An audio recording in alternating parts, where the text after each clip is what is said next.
TAT 2급 30회 이론 볼게요. 선생님 질문에 대해서 바르게 대답한 학생은 이죠. 선생님, 회계 정책의 변경이네요. 회계 정책의 변경에 대해서 예를 한 가지씩 발표해 보세요. 회계 변경은 크게 정책의 변경과 추정의 변경이 있습니다. 회계 변경은 회계 정책의 변경과 추정의 변경이 있죠. 지금 회계 정책의 변경에 대한 얘기 발표해 보래요. 그러면 한 사람은 정책의 변경이 될 거고요. 그리고 나머지 세 사람은 추정의 변경으로 지금 얘기를 했거든요. 첫 번째, 재고자산의 진부화 여부의 판단입니다. 요건 추정의 변경이죠. 재고자산의 평가 방법의 변경, 요거는 정책의 변경, 그죠? 우발부채 추정, 추정의 변경. 감가상각자산 내용연수 변경, 추정의 변경이죠. 그러면 자, 재고자산의 진부화, 우발부채 추정, 그리고 감가상각 내용연수의 변경은 정책의 변경이 아니라 추정의 변경이고요. 설화, 재고자산 평가 방법 변경은 정책의 변경에 해당한다. 답은 2번이죠. 회계 정책의 재고자산 평가 방법이요. 재고자산 평가 방법을 뭐 선입선출법으로 후입선출법 바꾸는 것, 이런 것들이죠. 그 답은 2번이 되고, 좀 더 구체적인 얘기 할게요. 두 번째, 다음 자료에 의해서 2018년도 말에 결산분계 후에 재무상태표와 손익계산서에 표시될 금액 계산하면 얼마인가? 단 기간 계산은 월할로 할 것. 잘 보세요. 임차료네. 임차료가 나왔어요. 전액 비용 처리했대요. 뭐가 문제야? 비용 처리는, 자, 기업회계 기준은 올해 1월 1일부터 12월 31일 회계기간이 지금 이렇게 돼 있다면 이 기간의 수익과 비용만 수익과 비용으로 처리를 하는 거죠. 그죠? 임차료는 비용이잖아요. 그죠? 근데 얘가 1월 1일부터 임차한 게 아니라 언제부터? 4월 1일부터 1년치 임차료를 지급했고, 그럼 임차료는 어떻게 돼? 올해 4월부터 내년 언제까지? 3월 31일까지잖아. 그죠? 그럼 요 부분은 올해 임차료가 아니라 내년 임차료죠. 요 부분. 요게 몇 개월치인데요?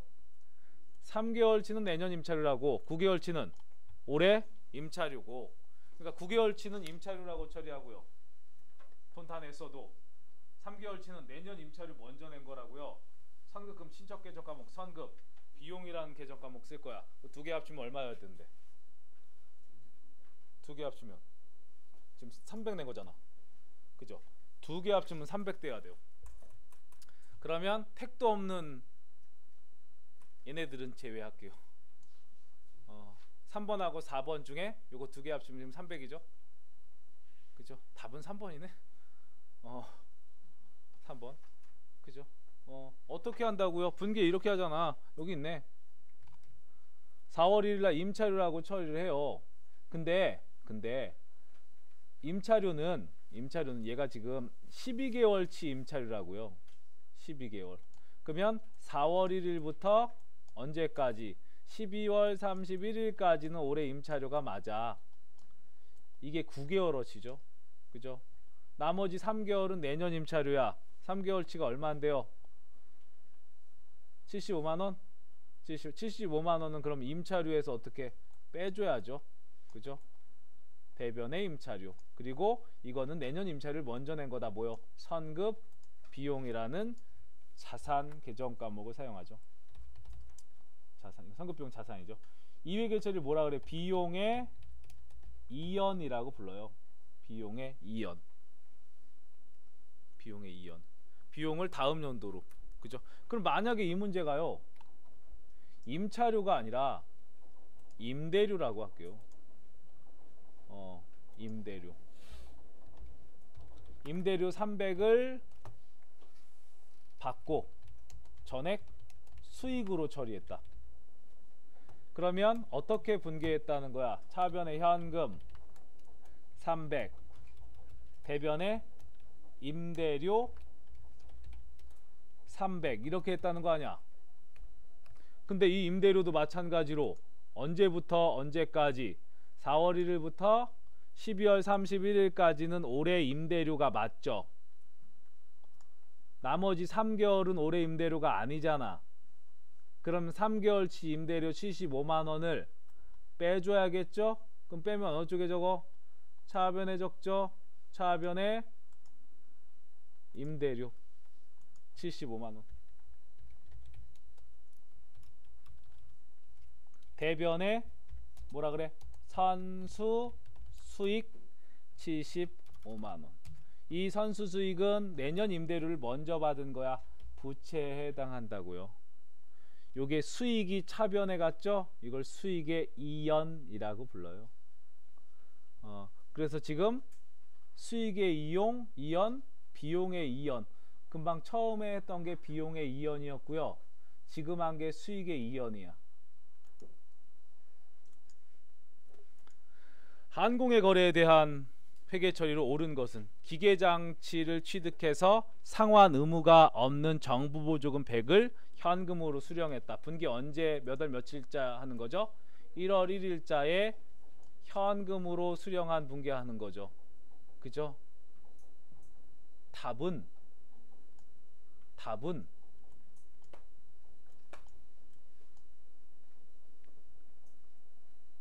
그죠? 현금으로 받은 회계 처리가 있어야 되잖아. 근데 차변에 지금 쓸데없는 것들이 3개나 나와 있다고요. 대변에 현금이 나갔다고. 현금으로 받은 건 하나밖에 없어. 이건 1번이야. 집중하시면. 자, 현금 받고 그걸 뭐라고 처리한다고요? 자산의 차감 계정, 정부 보조금이라고 처리한다고요. 좀 더. 4번 대손과 관련한 처리, 조금 어려운 문제였다고 봐요. 그래서 다시 보시면, 검토하면 매출채권의 기초잔액은 30이고 대손충당금은 기초 기말 모두 채권잔액의 10%를 설정하고 있다. 단기 외상 매출액은 94만원이고 회수액은 70만원이고 전년도 말에 매출채권 중에 2만원은 대손이 확정되어서 대손 처리했다라는 거예요. 그러면 T계정이란다.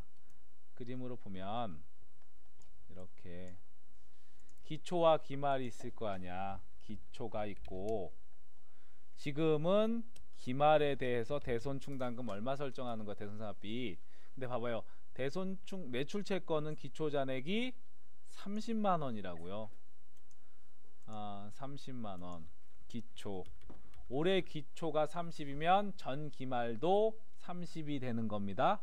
그러니까 전 기말에 30만원의 대손충당금을 몇 프로 설정했다는 거야? 10%를 설정했다는 얘기죠. 그러면 얼마 대손충당금을 설정한다고요? 3만원을 대손충당금으로 설정한다고. 전기에 설정이 되어 있는 금액이 대손충당금 3만원입니다. 근데 자, 이렇게 해놓고 단기 외상 매출액이 94만원이죠. 그죠? 그럼 봐봐요. 우리 기업의 기초 매출채권 외상 매출금은 30만원이 있었는데 단기에, 기중에 단기에 외상 매출액이 있어요. 단기 외상 매출액. 그럼 단기 매출액은 얼마라고요? 94만원. 이것만큼은 외상 매출금이 어떻게 되는 거야? 증가되는 거죠? 그죠?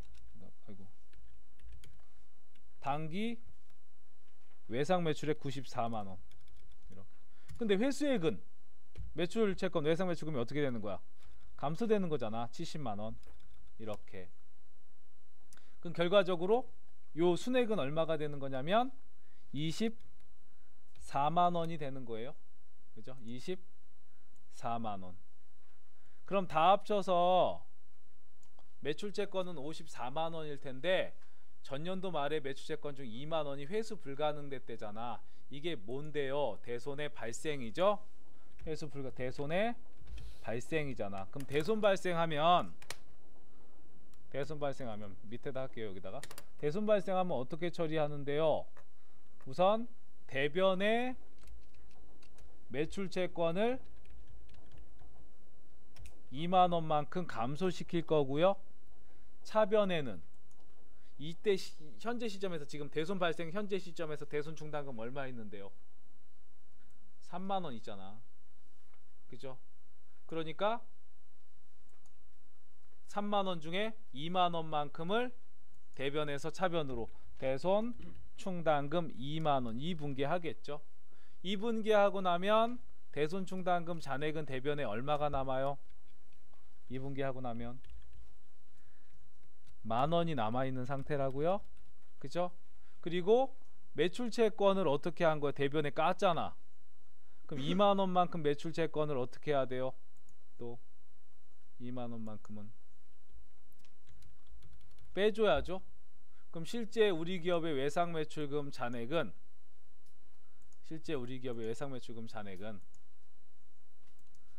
2만원만큼 대손 발생했으니까 실제 우리 기업의 외상매출금 잔액은 30만원에 24만원을 더하고요.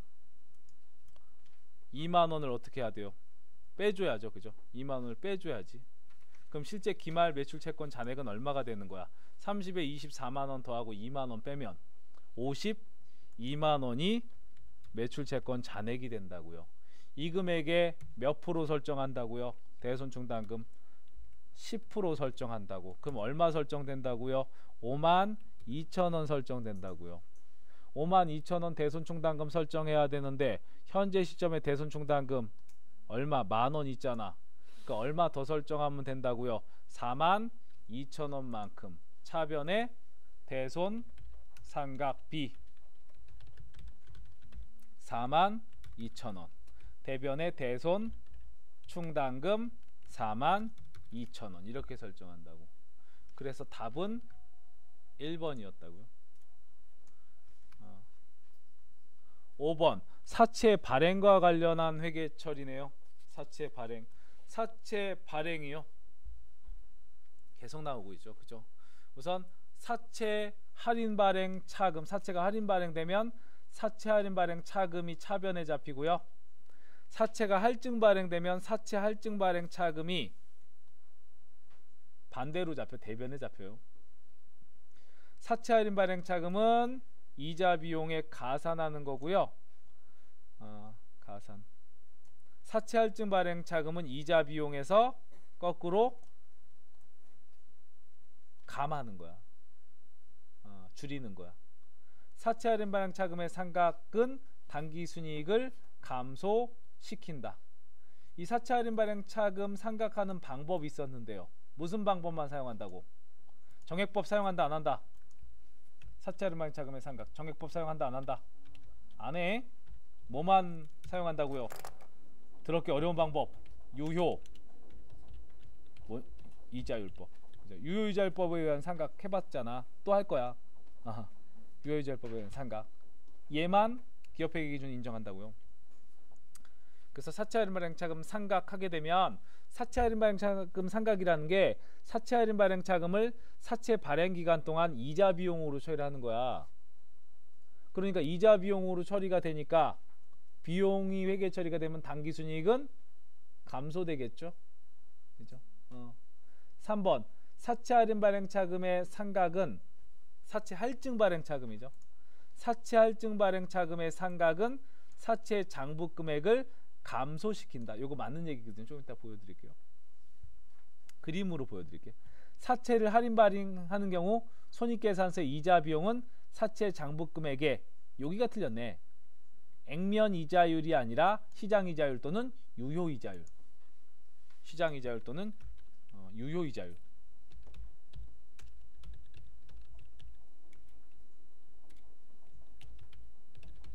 곱해서 이자 비용으로 처리합니다. 그 답은 4번이고요. 답은 4번이고. 자, 사채 발행과 관련해서 제가 그림 그려 드렸던 거 기억나세요? 자, 이렇게 하잖아. 사채는 3년 만기 회사채라고 할게요. 요 그림 외워야 된다고. 외우는 건 아니고 이해하려고 해야 돼. 3년 만기 회사채야. 사채는 액면 발행되는 경우가 있고요. 그죠? 사채는 액면 발행. 액면 발행된다는 건 액면 이자율과 시장 이자율이 같을 때 액면 발행되죠. 그죠? 그리고 할인 발행돼. 할인 발행되는 상황. 할인 발행되면요, 얘는 액면 이자율과 시장 이자율 중 어떤 쪽이 큰 거죠? 시장 이자율이 더 커야 할인 발행된다고 했죠. 거꾸로 할증 발행되는 경우는요, 할증 발행. 액면 이자율과 시장 이자율 중 어떻게 액면 이자율이 시장 이자율보다 큰 경우 할증 발행된다라고 했습니다. 그죠? 그러면 자, 사채는 할인 발행되면 요 밑에서 발행되는 거야. 밑에서 만기에 10,000원이래. 액면가 10,000원이래. 10,000원. 근데 얼마에 발행되냐면 7,000원에 발행돼요. 7,000원. 그럼 분계를 어떻게 하냐면 이렇게 하죠. 차변에 현금 7,000원, 3,000원 뭐라 그래? 사채, 할인 발행, 차금 3,000원. 대변에는 사채 10,000원 이렇게 처리하잖아. 나중에 10,000원 줄게 이렇게 처리하잖아. 그렇게 해놓고 이자를 액면 이자를 줄 거라고요. 액면 이자는 액면 금액의 액면 이자율이거든요. 그럼 10,000원에 10%씩 이자를 준다라고 가정할게요. 그러면 자, 우선 1년 동안 10,000원에 10% 이자 비용 1,000원 줘야죠. 현금으로 주는 거야. 또 다음 연도에도 1,000원 줘야죠. 또 다음 연도에도 1,000원 줘야 돼. 그리고 만기에는 사채 10,000원을 상환해야겠죠. 그죠? 근데 이자가 그럼 봐봐요. 얘는 액면 이자거든요. 3,000원 총. 근데 이거 말고도 이자가 더 있어. 뭐냐 이거지. 자, 이 회사 사채는 7,000원에 발행했단 말이야. 그러니까 7,000원만 쓴 거죠. 그리고 3년 후에 얼마 주는 거야? 3년 후에는 상환을 10,000원 상환하는 거 아니야. 그러면 요 3,000원도 실제 뭐가 되는 거야? 성격이 이거 선급 이자라고. 이자 비용이라고. 이거 이자 비용 성격이라고. 근데 이 이자 비용을 1000년도에 전부 비용 처리하는 게 아니라 봐봐요. 3년 동안 사채를 사용할 거 아니야. 사채 돈 쓸 거 아니야. 그러면 매기 여기 빨간색이 3,000원이거든. 매기 얼마씩 더 처리할까? 1,000원씩 이자 비용으로 더 처리해야 된다고. 1,000원씩. 이렇게 1,000원씩 3,000원을 사채 발행 차금을 1,000원씩 3년으로 나눠서 이자 비용으로 처리하는 방법. 이게 좀 전에 얘기했던 무슨 법이야? 정액법이라고요. 근데 정액법은 인정 안 한다고 기업회 기준은. 근데 여러분들 이해를 돕기 위해서 봐봐요. 그러면 회사는 매기 1원회계 처리한다고요. 3년 동안. 이자 비용 우선은 현금으로 준 거 1,000원이죠. 현금으로 준 거 1,000원. 3년 동안 맨날 이거 똑같은 거 한다고 1,000원. 그리고 또 이자 비용이 더 있다고. 얼마? 요거 얘도 이자 비용. 봐봐. 현금 1,000원. 현금으로 주는 거. 매기 1,000원씩 이자 비용으로 처리할 거고, 정액법으로 쓴다면 현금 1,000원. 이렇게. 그리고 또 이자 비용이 요것도 1,000원. 요것도 이자 비용이라고. 그럼 얘도 이자 비용이라고 처리하면 실제 이자 비용은 얼마가 되는 거예요? 2,000원이 된다고. 차변에 이자 비용 2,000원. 대변에 우선 현금 1,000원이고 나머지 1,000원은 지금 줄 게 아니라 언제 준다고요? 만기 때 주는 거니까 만기에 줘야 할 의무, 부채가 증가해야 된다고요. 그러면 부채를 증가시키려면요, 자, 여기 사채 할인 발행 차금은 사채의 차감 계정이란 말이야. 얘는 사채를 차감하는 계정이라고. 처음에 발행하면 사채는 액면가는 10,000원이고요. 사채 할인 발행 차금이 처음에는 얼마 있는 거야? 3,000원 있는 거야. 3,000원. 그럼 사채 장부 금액은 처음에는 얼마가 돼? 7,000원이었다가 다음 연도에 지금 2분기 있죠? 다음 연도에 여기서 이자 비용 1,000원만큼을 뭘로? 다음 연도에 이때 주는 거잖아. 만기 때. 그죠? 그럼 만기에 줘야 할 의무가, 부채가 증가해야겠죠? 이 부채를 증가시켜야 돼. 1,000원만큼. 얘를 증가시키려면 얘를 어떻게 하면 될까? 죽여. 그지? 얼마만큼 죽여? 1,000원만큼 죽인다고. 매기 3년으로 걸쳐서. 그게 정액법인데 정액법은 사용 안 해. 졸지마. 죽일 거야 진짜. 졸지마. 오늘은 졸지마. 자, 그래서 1,000원만큼 죽일 거야. 그럼 얘가 죽이면 1,000원만큼 죽이면 얘가 3,000원이 아니라 얼마가 돼? 2,000원이 되잖아. 얘가 2,000원이 되면 우선 장부 금액은 10,000원에서 2,000원 까면 7,000원이 아니라 얼마가 돼? 8,000원이 된다고. 나중에 갚아야 될 빚이 증가한다고. 이거만큼 1,000원만큼을 이렇게 처리한다고요. 사채 할인 발행 차금을 죽여야 되니까 사채 할인 발행 차금 차변에 있죠? 대변으로 1,000원만큼 이렇게 보내는 분계를 한다고.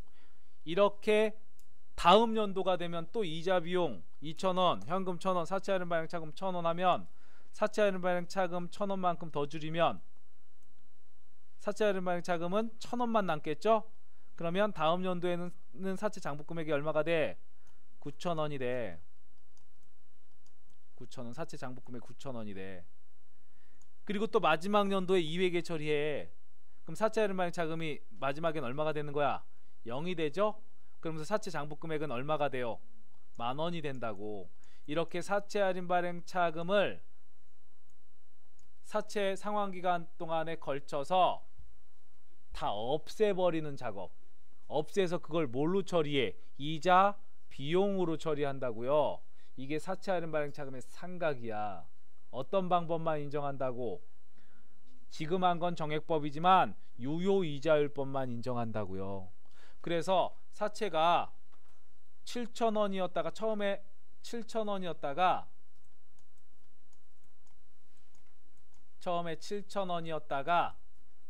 다음 연도에 얼마가 되는 거야? 8,000원이 되고 다음 연도에 9,000원이 되고 다음 연도 마지막 얼마가 돼? 10,000원이 되잖아. 그죠? 정액법은. 근데 유효이자율법은 이렇게 안 돼. 조금 더 빨리 더 움직이는데. 자, 그래서 정액법은 봐봐. 이렇게 이거 직선이야. 직선. 이거 직선. 이렇게 7,000원이 10,000원이 되게끔 만들어주는 방법이야. 근데 정액법 안 쓰고 기업회계 기준 유효이자율법이라고 쓰는데, 유효이자율법은 이렇게 생각하는 게 아니라, 자, 사채 장부 금액의 유효이자율을 곱하기 때문에 처음에는 기울기가 작거든요.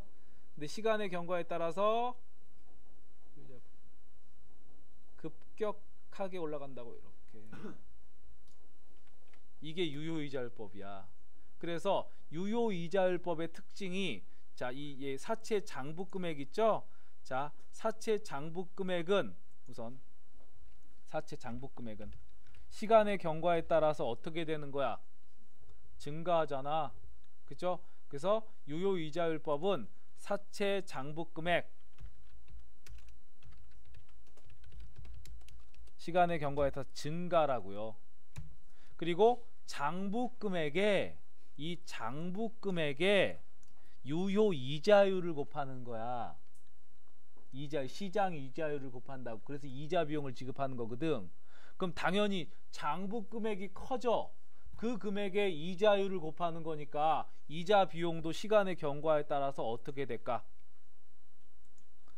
이 금액에 이자율을 곱하면, 커지는 금액에 이자율을 곱하면 이자 비용도 증가된다고. 그리고 어제인가 해봤잖아. 사채 할인 발행 차금의 상가액도 시간의 경과에 따라서 어떻게 된다고요? 기울기가 초반에는 완만하다고요. 이렇게. 근데 시간의 경과에 따라서 기울기가 이렇게 급격하게 고개를 들죠. 그죠? 그럼 얘는 기울기가 증가하는 거거든. 그래서 사채 할인 발행 차금 상가액도 증가라고요. 증가. 그래서 요거 세 개는 다 증가입니다. 그죠? 증가. 근데 시험에서 이렇게 나오는 경우도 있죠. 이자 비용이 증가하면 당기순이익은 어떻게 되는 거야? 시간의 경과에 따라서 그건 감소되는 거죠. 그죠? 이자 비용이 증가하면 당연히 당기순이익 감소되는 거야. 자, 사채 할증 발행 차금은요, 사채를 자 위에서부터 높게 발행한 거야. 이렇게 13,000원에 발행해 볼까? 13,000원에 발행한 거야. 그리고 어떻게 할 거냐면 매기 10,000원씩 이자를 1,000원씩 이자를 주겠대. 액면 이자율. 그리고 3년 후에는 얘도 얼마를 주는 거야? 상환을. 액면 금액이 10,000원이니까 10,000원 상환하는 거거든. 그러면 사채 13,000원짜리 발행했지만 10,000원이 되게끔 만들어줘야 돼. 그럼 요 3,000원 있죠? 요 3,000원은 지금 사채 할인 발행 차금은 이자 비용에 가산했잖아요. 그죠? 이자 비용에 가산했잖아. 근데 보세요. 지금 13,000원 갖다 썼어. 13,000원. 근데 나중에 얼마 주겠대요? 상환하는 건 10,000원 주겠대. 그럼 액면 이자로 10,000원에 10%씩 먼저 주고 1,000원씩.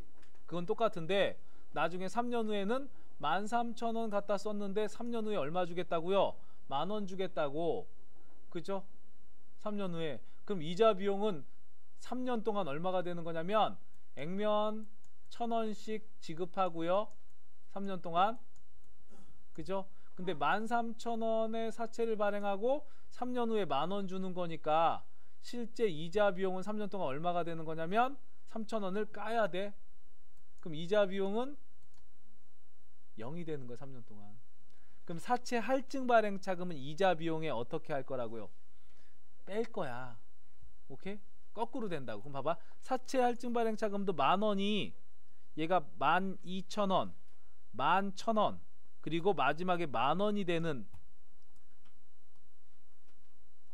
요 방식이 바로 정액법이라고. 근데 사채 할증 발행 차금 환입이라고 부르는데 상각이라는 표현보다는 정확하게는 환입이라는 표현을 쓰는데 사채 할증 발행 차금도 어떻게 유효이자율법에 따라서 이런 식으로 얘를 파란색으로 했어야 되는데 이게 정액법. 정액법. 그리고 유효이자율법은 이런 식으로 이렇게 해서 10,000원이 되는 거라고. 이렇게 그림은 좀 그지 같지만 자 그럼 봐봐요. 장부금액은 자 사채가 할증 발행되면요 장부금액은 그림대로 봤을 때 어떻게 되는 거야? 장부금액은 감소하는 거죠. 장부금액 감소하는 거. 장부금액의 유효이자율을 곱하는 거거든요. 이자 비용도 어떻게 되는 거야? 감소된다고. 그죠? 그럼 시험에서 뭐가 잘 나오냐? 사채 할증 발행 차금. 사채 할증 발행 차금의 상각도 이걸로 봤을 때는 여기가 감소 같거든. 이거 증가라고. 여기가 감소가 아니라 이거 증가라고요. 증가. 기울기를 봤을 때 사채 할증 발행 삼각표 보면 기울기를 봤을 때 기울기가 어떻게 되냐면 얘도 급격하게 기울어지죠. 그죠? 그래서 이거 증가를 얘기하는 거 얘는. 그래서 사채 할증 발행 차금 상각 또는 환입은 얘는 증가라는 거 꼭 기억하세요. 증가. 그래서 지금 다시 보시면 사채 할인 발행 차금 또는 사채 할증 발행 차금은 이자 비용에 가감한다라고 돼 있잖아. 사채 할인 발행 차금은 이자 비용에 가산하는 거고요. 사채 할증 발행 차금은 이자 비용에 뭐라고? 차감하는 거라고. 2번 사채 할인 발행 차금 상각은 당기순이익을 감소시킨다. 그죠? 비용의 증가니까. 비용의 증가니까. 사채 할증 발행 차금의 상각은 사채 장부 금액을 감소시킨다. 사채 할증 발행 차금은 감소되는 거죠. 사채 할인 발행하는 경우는 손익계산서의 이자 비용은 사채 장부 금액의 액면 이자율이 아니라 뭐라고요? 시장 이자율 또는 유효 이자율을 곱한다라는 거야. 답은 4번이었어요. 6번 2017년 하항공의 기계장치를 200만원에 취득했고요. 우선 유형자산은 재평가 모형과 원가 모형이 있는데, 자, 원가 모형, 재평가는 신경 안 써도 되네. 원가 모형은 감가상각만 신경 쓰시면 돼요. 2010 감가상각 방법 무슨 방법? 정액법으로 감가상각. 매 회계 연도 말에 기계장치의 회수가능가액을 다음과 같이 나와주고, 회수가능가액의 변동은 기계장치 손상 또는 회복에 따른 것이다. 2018년도 재무제표에 인식될 기계장치 손상차손은 얼마인가? 우선 얘는요, 기계장치는 처음에 뭐 해야 되냐면요, 1월 1일 날 샀잖아. 얼마 주고? 200 주고 샀죠. 200 주고. 그러면 200 주고 샀으면 시간의 경과에 따라서 가치가 감소하겠죠? 그죠? 17년도 18년도 얘는 1월 1일 날 샀어. 1월 1일 날 얼마 주고? 200만원 주고. 200만원 삼각해야죠. 몇 년 삼각해야 돼? 한 번. 그리고 이 시점 12월 31일 이때 손상을 검토해야 되거든요. 그럼 자 봐봐요. 첫 번째 연도에 200만원짜리인데 5년이고 잔존가치 없대요. 5로 나누면 얼마씩? 40만원이죠. 그럼 2017년도 12월 31일에 차변의 감가상각비 40만원, 대변의 감가상각 누계액 40만원 이렇게 분계했을 거 아니야. 그러면 이거 분계하고 나면 이 2017년 12월 31일 이 시점에 기계장치는 장부금액은 200에서 얼마 뺀 거? 우선 기계장치 200에서 감가상각 누계액 40을 뺀 금액이 장부금액이죠. 40. 그러면 장부금액 얼마짜리야? 160짜리네. 160. 장부금액하고요, 이 시점에서 장부금액하고 회수가능가액하고 비교해야 돼요. 2017년도 말에 회수가능가액은 잘 보여? 이거 얼마야? 160이죠. 그러면 이 시점에서는 유형자산은 손상을 입지 않았네. 그죠? 손상 입지 않았어. 자, 그리고 다음 연도에, 그러면 다음 연도에 또 감가상각 한번 해야 되잖아. 그죠? 2018년 12월 31일 날 차변의 감가상각비 40만원, 대변의 감가상각 누계액 40만원. 이거 하면 감가상각 누계액이 80이죠. 그죠? 80. 그러면 기계장치의 장부금액은 얼마가 되는 거야? 200에서 80을 빼면 장부금액은 120짜리가 되는 거죠. 120. 장부금액은 120인데 2018년도 말에 기계장치의 회수가능가액은 얼마가 됐대요? 90이 됐잖아. 120에서 90이 됐다고. 얼마만큼? 30만큼 손상을 입은 거야. 그래서 유형자산 손상차손 30만원. 답은 3번이 된다고요.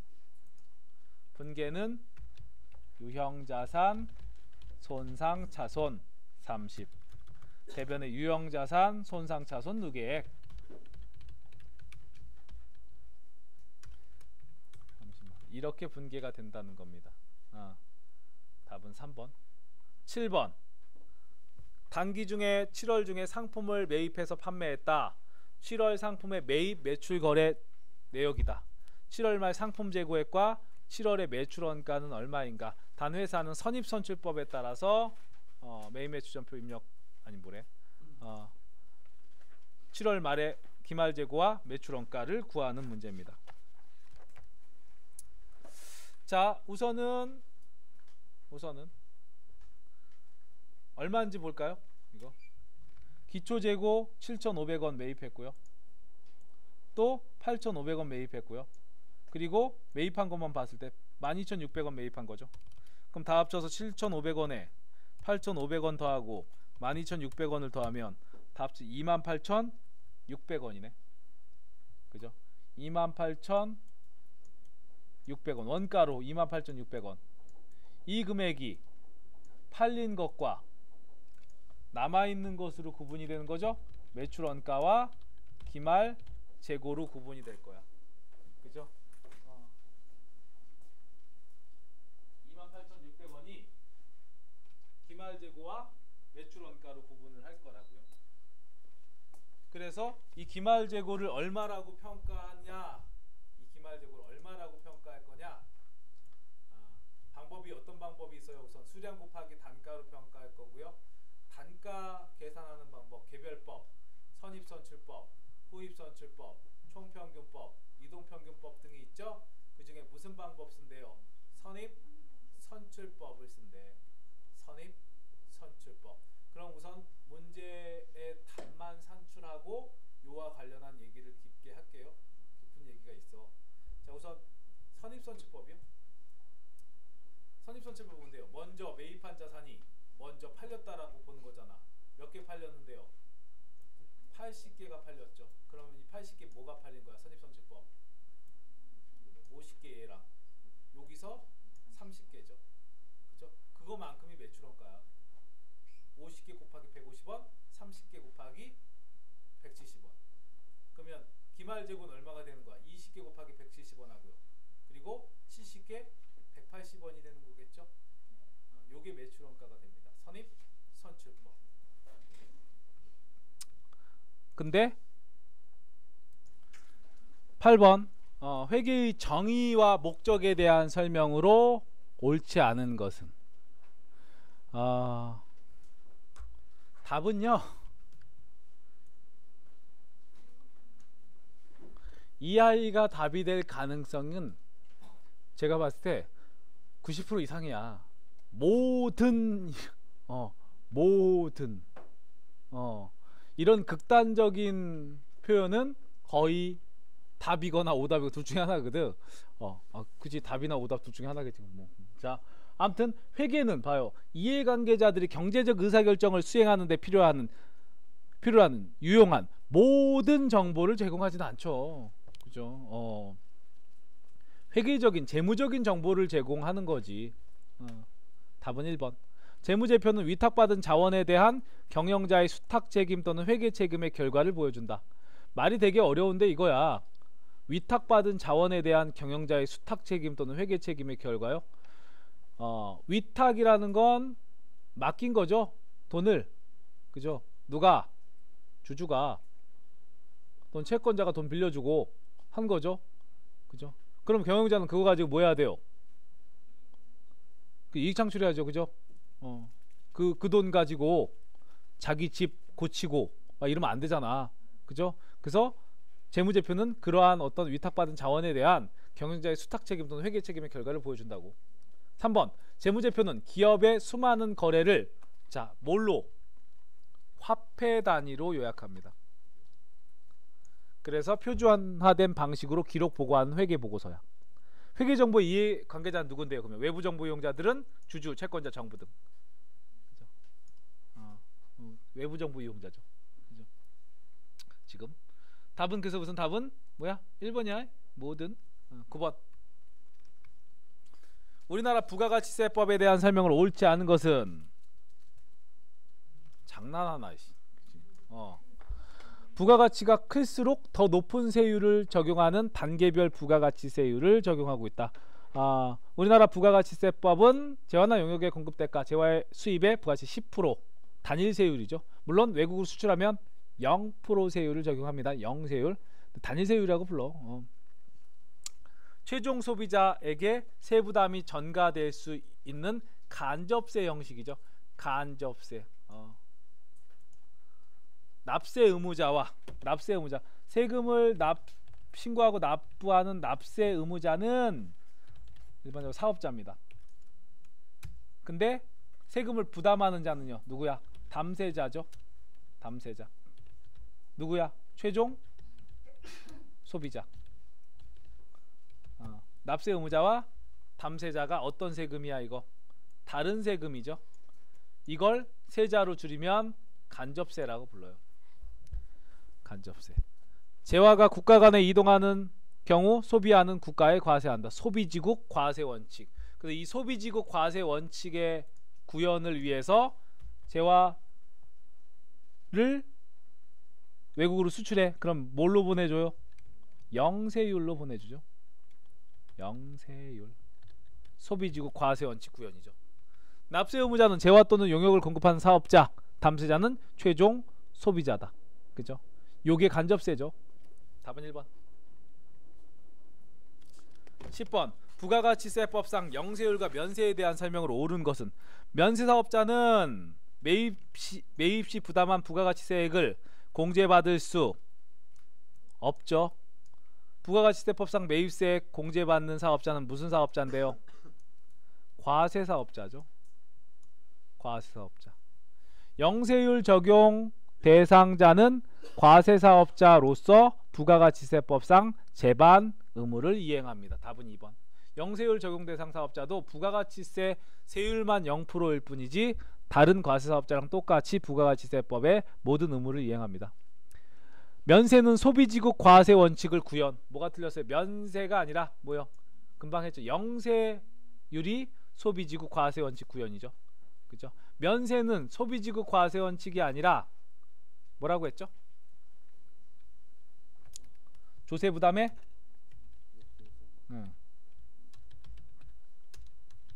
역진성 완화 목적이죠.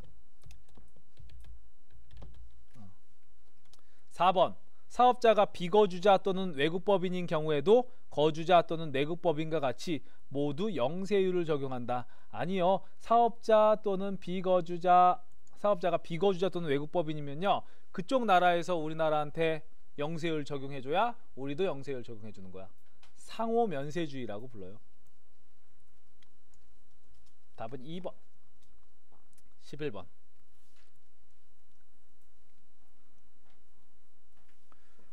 부가가치세 예정신고와 관련한 매입세액, 부가가치세법상 공제받을 수 있는 매입세액은 얼마입니까?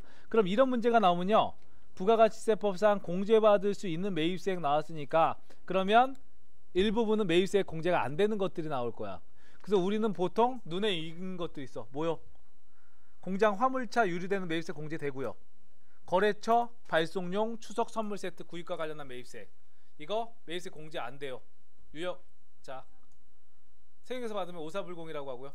이거 접대비죠. 접대비 등 이와 유사한 비용은 매입세 공제 안 됩니다. 사업용 비품 관련 매입세 공제되죠. 토지의 자본적 지출 매입세 공제 안 되죠. 그렇죠? 토지의 자본적 지출.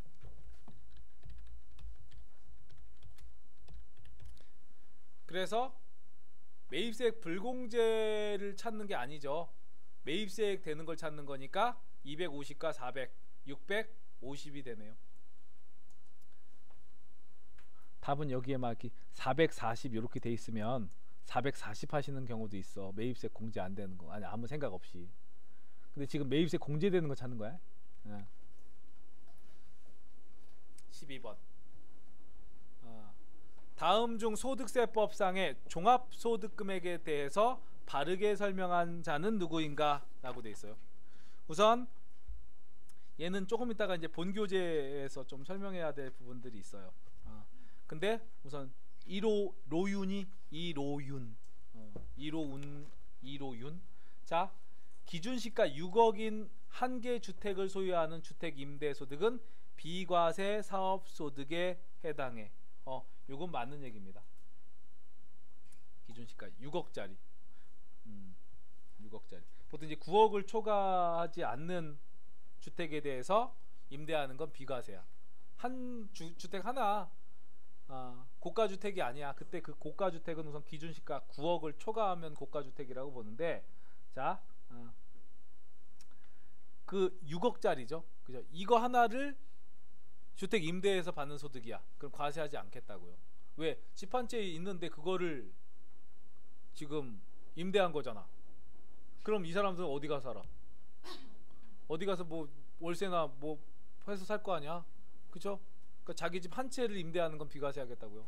금액이 작으면 기준시가 6억, 9억을 초과하지 않는 이거든요. 좀 이따 나올 거야. 근데 로윤이는 맞아. 로윤이. 그럼 두 번째 은유, 조은유. 은유는 발음하기 괜찮았었는데 조은유 그러니까 조은유. 자, 상가 임대소득에서 발생한 결손금은 다른 종합소득 금액에서 공제할 수 있어. 이거 틀려요.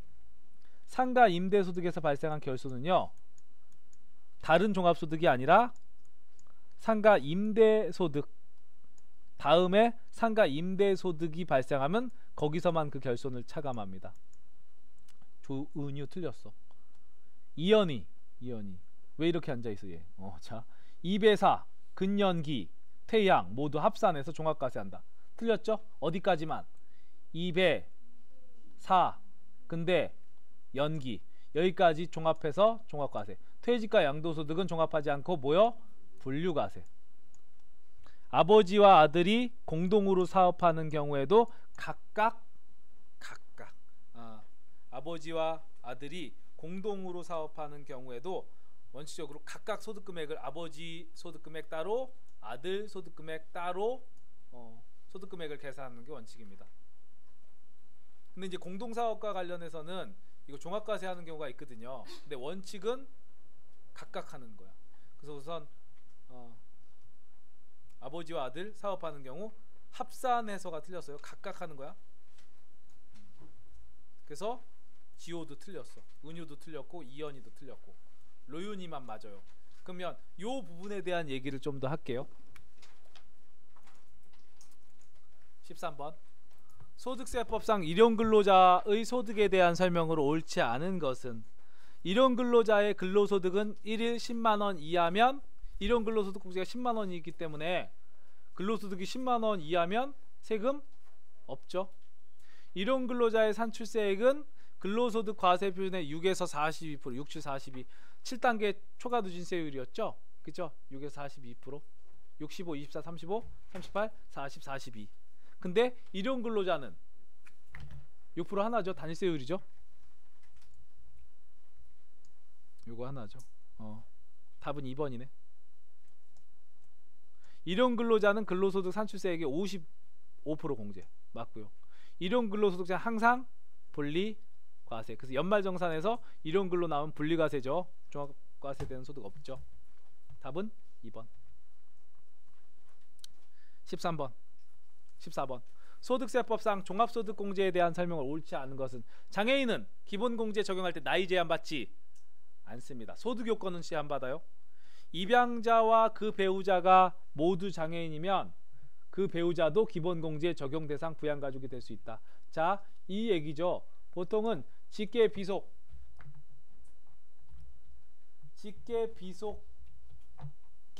기본공제 대상이죠. 직계비속의 누구? 배우자는 공제 대상이 아니야. 근데 이런 경우는 포함할 거라고요. 직계비속이 장애인이고 그리고 그 배우자도 장애인이면 기본공제 대상자에 포함을 시킬 거예요. 이때 이런 데이터가 만약에 연말정산에 나오면 며느리 또는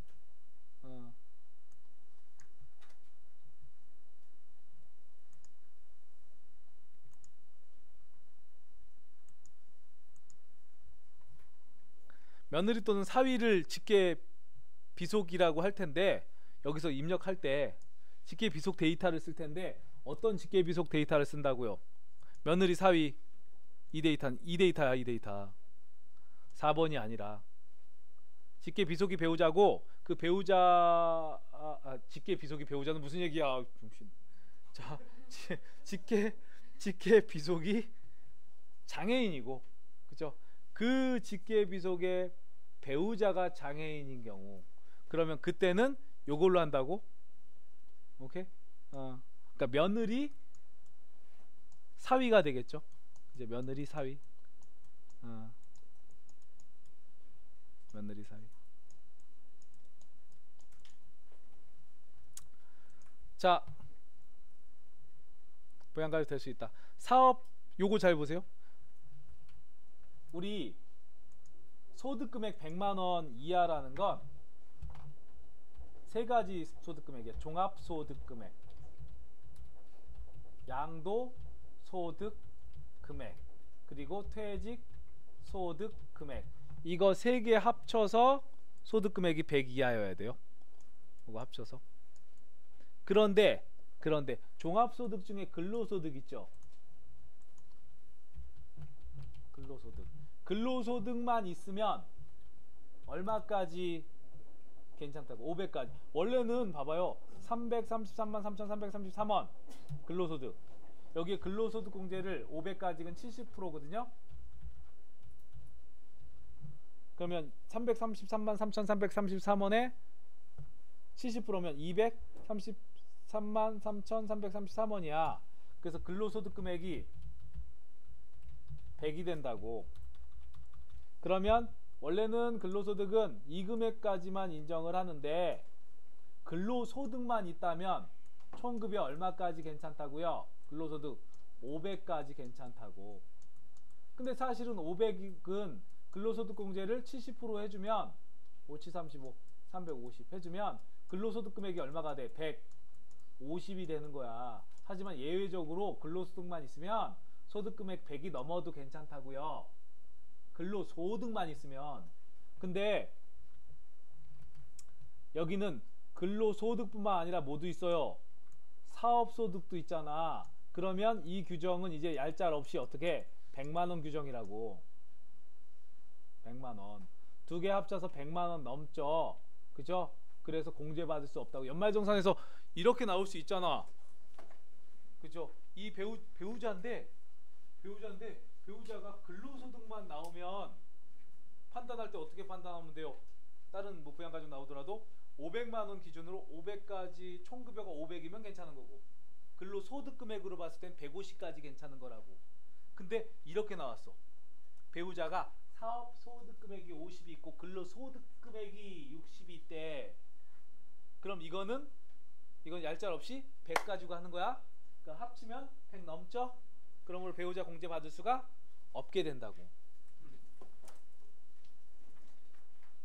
3번 공제 대상 부양가족이 있고 종합소득 금액이 연간 3천만 원 이하인 배우자가 없는 여성으로서 세대주는 부녀자 공제를 받을 수 있죠. 이때 종합소득 금액이 3천만 원 이하인 배우자가 없는 여성이네요. 그죠? 그럼 뭐 받을 수 있다고요? 이거 부녀자 공제 받을 수 있다고. 부녀자 공제. 이때 또 시험에서도 이런 문제들 또 나오면, 부녀자 공제 나오면 이 금액